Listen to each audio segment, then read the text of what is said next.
Hello! Tuesday again. I didn't post a video Thursday because I have been dealing with some personal stuff and I was only going to make a quick update today, but I woke up with thoughts on media representation.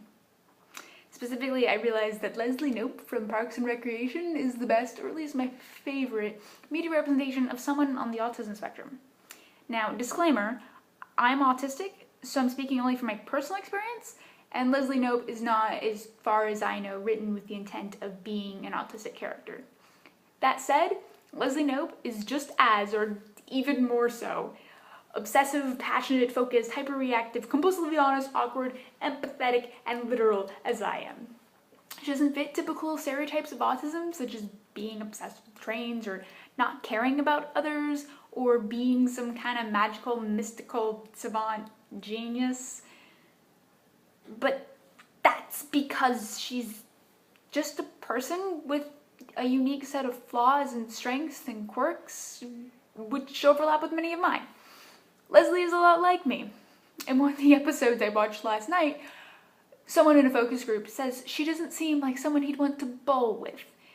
And rather than understanding that what he really means is just that she doesn't seem laid back enough for his personal tastes, despite being told that repeatedly, she fixates so much on the comment, its literal meaning, and the guy who made the comment, that she researches everything about him, makes this giant bowling comment binder, arranges a bowling event with the intent to prove that she's someone he specifically would enjoy literally bowling with, and ignores all else, including Ben's repeated urging that she just forget about it. I'm constantly like that, stuck completely on one sentence or comment and obsessed with solving the details of a problem. Leslie is sometimes quite a bit of an exaggeration, but the great thing about Parks and Rec is that Leslie, despite being totally ridiculous, isn't actually the punchline. The punchline is the guy who doesn't want to bowl with her, who is incapable of appreciating Leslie's passion and willingness to put every ounce of herself into something. Literally in that episode, he is punched. Punchline. While shows like The Big Bang Theory just make fun of their autistic characters, and shows like Parenthood, while being better than Big Bang, still reduce their autistic characters to being just autistic for the most part, Leslie Knope from Parks and Rec isn't a stereotype, and her interactions are not autistic interactions, but just Leslie interactions. And maybe that's because she isn't written to be autistic. No one grabbed the DSM and tried to neatly fit her into diagnostic criteria, but that's the whole point.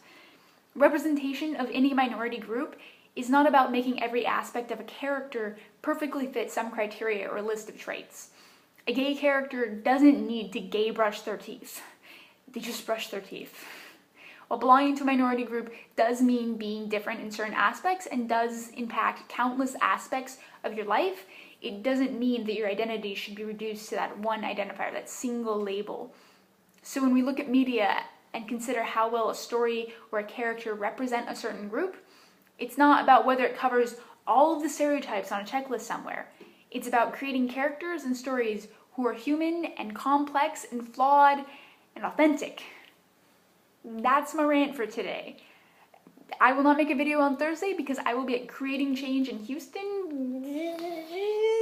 Excited. But I will see you next Tuesday. And probably we'll just talk about creating change. Not gonna lie.